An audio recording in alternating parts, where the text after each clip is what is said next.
Hey guys, Al Pacino here, bringing you the first look at the new game Watchdogs here on XPL Productions.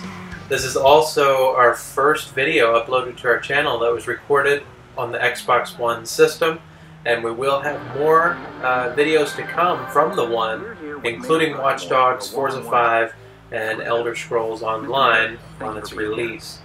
Today, I kind of want to give you guys a glance at the online hacking feature. Again, with Watchdogs, as you've heard, everything is connected. That is so true. This is a feature you can turn on or off, but essentially players can basically invade your games without you seeing them, and they'll start to hack you. You will be notified, and you'll have a certain amount of time to try to find them before they hack all of your information. What I'm trying to do now is I'm actually going to search for a game. We're going to hop into someone else's game, and we'll go from there. You guys can actually get to see how the multiplayer and single player are tied together. Alright guys, so what we're doing right now is I've actually chosen the person that I'm going to enter their game, and it does rank them. It'll let you know what their online hacking defense is, whether it's weak, average, strong, really strong. I try to generally pick people that are about average or strong. That way it's not too difficult, but it is still a challenge. Now, I do look like the main character here. I'm in this other guy's game, but to him, I just look like a regular pedestrian on the road, just as he looks more like a pedestrian to me. But on his screen, he's the same character as I am. He may be wearing... You can change your outfit, but other than that, he's the same character. Everybody's always playing the same character, but you appear as regular pedestrians to other people. So this gives me the ability to hack him without him really seeing who I am, without him pulling out his phone and identifying me as the hacker.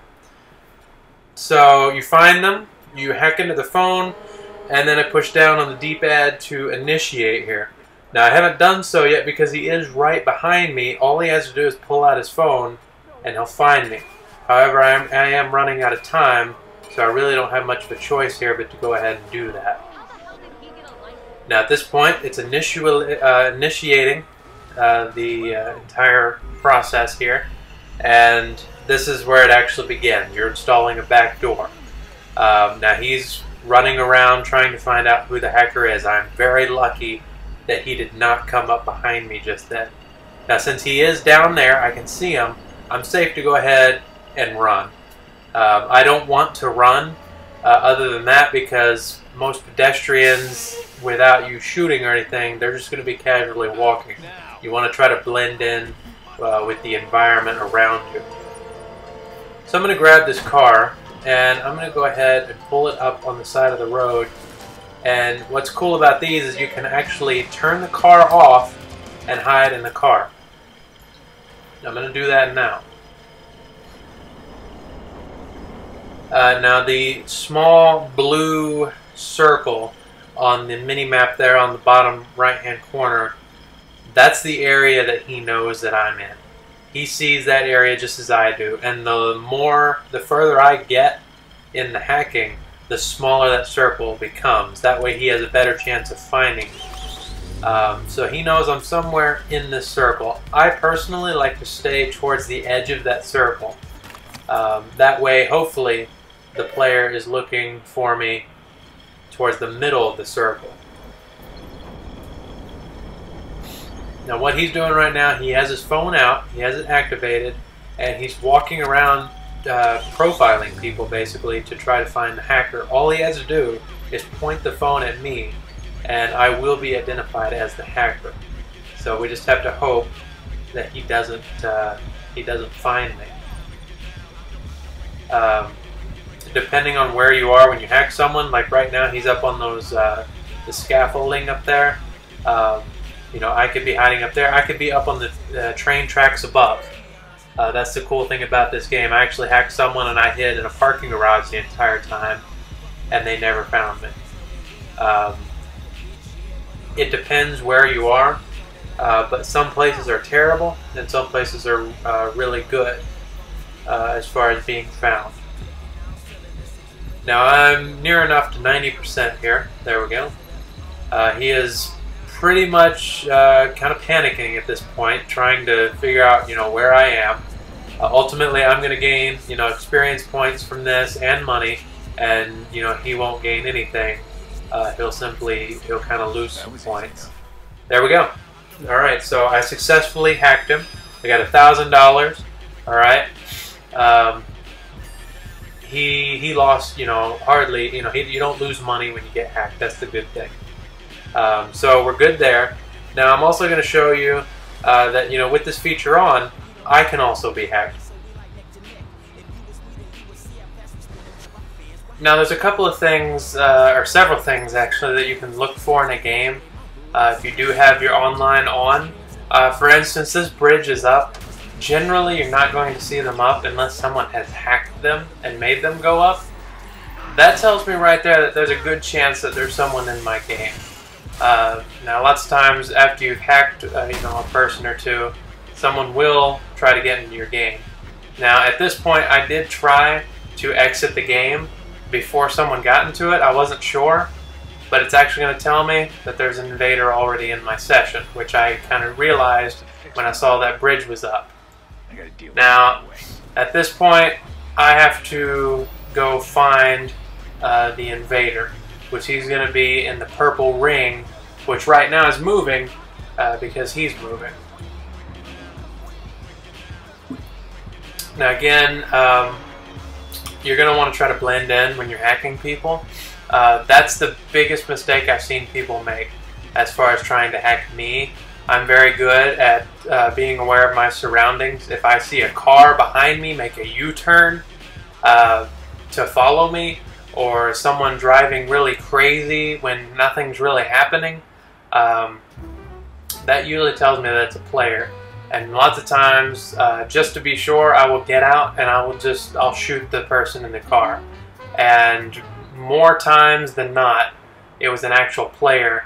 And basically, I won the round before they even got to hacking me. So here we go. This player is already in the process of stealing my data. I know he is somewhere in this purple circle. Now this one is just a little bit different because, here they are stealing my data. Now what I'm going to do is, while I'm still on ground level, I'm just going to kind of stay in the car. Reason being is, if this person is in a car, it would be pretty easy for them to just take off, and we want to be able to chase them down. So I like to try to stay in a car as best as I can. I'll check on top of the bridge just in case he is up here before getting out of my vehicle and searching on foot. Now I am recording over this after this has already happened. The biggest mistake I think that I made in finding this person was I should have already had my gun drawn as soon as I got out of the car, which I did not. And secondly, if you're shooting through the back window of a car, the bullets do not penetrate the car seats. That is a lesson that I learned. If they did, I would have easily gotten this person, but as you will see, I did have some difficulty there. What's important is, even if you don't catch the hacker, at least, or at least if you don't actually kill the hacker, as long as you identify the hacker and prevent them from stealing all of your data, even if they get away, it's still a partial success for you, which is the case in this particular one. Now, he was hiding in a van over here. It's good to check all the cars. This is the one he was in. Once my phone went over him, now see, right there, bullets were not penetrating the head seat of that front car seat. So I was unable to get him there. So essentially what's going to happen is, yes, I'm going to chase him, but he is going to get away. I'm not the fast enough car to catch up with him, and sadly enough, you're not able to actually shoot out of your car if you're driving. So I would actually have to wreck him, get out of my car, and then shoot him from there.